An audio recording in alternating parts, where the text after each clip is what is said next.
চাওক 2023-24 বৰ্ষৰ যিখিনি ছাত্ৰ ছাত্ৰী আছিলে হোষ্টেলৰ আসাম গভৰ্ণমেণ্টে দুটা স্কিম দিছে হোষ্টেল মেছ ডিউজ আৰু মোবিলিটি গ্ৰেণ্ট কিন্তু এই দুটা স্কলাৰশ্বিপৰ পৰা আমাৰ কটনৰ বহু সংখ্যক ছাত্ৰ ছাত্ৰী প্ৰায় 700 ছাত্ৰ ছাত্ৰী বঞ্চিত হৈছে আমাৰ হোষ্টেল মেছ ডিউজৰ ধৰক মাত্ৰ 124 ষ্টুডেণ্টে মানে পাবলৈ সক্ষম হৈছে গোটেই কটনখনৰ ভিতৰত কটনখনত 5টা হোষ্টেল আছে তাৰে ছোৱালী হোষ্টেল 3খন বয়জ হোষ্টেল 4খন আছে বৰ্তমান 7খন হোষ্টেল আছে সেই 7খন হোষ্টেলৰ ভিতৰত ছোৱালী হোষ্টেলৰ মাত্ৰ 253 জন ষ্টুডেণ্টে পোৱা নাই 3.5ৰ ভিতৰত আৰু গোটেই বয়জ হোষ্টেল মিলি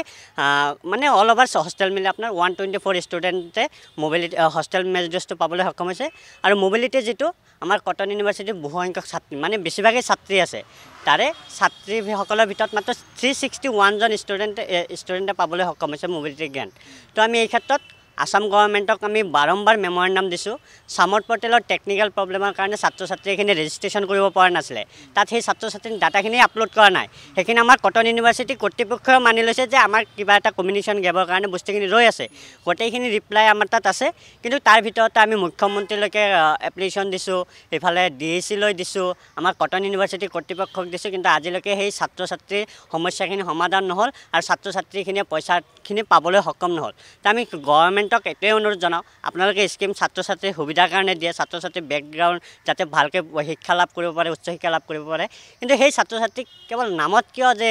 আপোনালোকে পাব্লিচিটিটো দিয়ে কিন্তু বাস্তৱ ক্ষেত্ৰত সেই ষ্টুডেণ্টখিনি কিয় পাবলৈ সক্ষম নহয় আৰু এই সামৰ পৰ্টেলৰ যিটো টেকনিকেল প্ৰব্লেম এইটো কাৰ ভুলৰ কাৰণে হ'ল সেইখিনি এটা ইনকুৱাৰী কৰি আৰু এই ছাত্ৰ ছাত্ৰীখিনিক পইচাৰ পোৱাৰ সুবিধা কৰি দিব লাগে ৰাজ্য চৰকাৰৰ শিক্ষা বিভাগে ছাত্ৰ ছাত্ৰীক আঁচনিৰ নামত ঠগিছে স্পষ্ট কথা ৰাজ্য চৰকাৰৰ শিক্ষা বিভাগে মুখ্যমন্ত্ৰী ডাঙৰীয়াই যিবোৰ পদক্ষেপ লৈছে ছাত্ৰ ছাত্ৰীৰ হকে ছাত্ৰ ছাত্ৰীক তেওঁলোকে একোটা টুপি পিন্ধাব খুজিছে হোষ্টেল ফিজ ৱেইভাৰৰ ওপৰতেই হওক বা এইবাৰ ফি এডমিশ্যনৰ নামতেই হওক বা বিভিন্ন ক্ষেত্ৰত ৰাজ্য চৰকাৰে ছাত্ৰ ছাত্ৰীক ঠগি আছে আমাৰ শিক্ষা বিভাগৰ যিটো বৰ্তমান পয়ালগা অৱস্থা যদি সেই পয়ালগা অৱস্থাটোৰ উন্নতি সাধন নকৰে তেতিয়াহ'লে আমাৰ ৰাজ্য চৰকাৰৰ শিক্ষা বিভাগ আমাৰ অসমৰ ছাত্ৰ ছাত্ৰীৰ ভৱিষ্যত ধ্বংস হ'ব হোষ্টেল ফিজৰ কথা ইতিমধ্যে কোৱা হৈছে বা মোবিলিটি গ্ৰেণ্টৰ কথা কোৱা হৈছে মোবিলিটি গ্ৰেণ্টত আমাৰ ছোৱালীসকলে পইচা পাবলগীয়া আছিল তেওঁলোকে আবেদন কৰিছে আবেদন কৰি ভাগৰি পৰিছে কটন বিশ্ববিদ্যালয়ৰ ছাত্ৰ একতা সভা ইয়াৰ ওপৰত মাত মাতিছে কটনিয়ানে মাত মাতিছে কিন্তু চৰকাৰৰ কোনো এতিয়ালৈকে কাণ সাৰ নাই গতিকে আমি ৰাজ্য চৰকাৰৰ শিক্ষা বিভাগক অনুৰোধ জনাইছোঁ তেওঁলোকে আঁচনিৰ নামত ছাত্ৰ ছাত্ৰীক ঠগা বন্ধ কৰক আৰু ছাত্ৰ ছাত্ৰীৰ প্ৰকৃত উন্নতি সাধন কৰিবলৈ চেষ্টা কৰক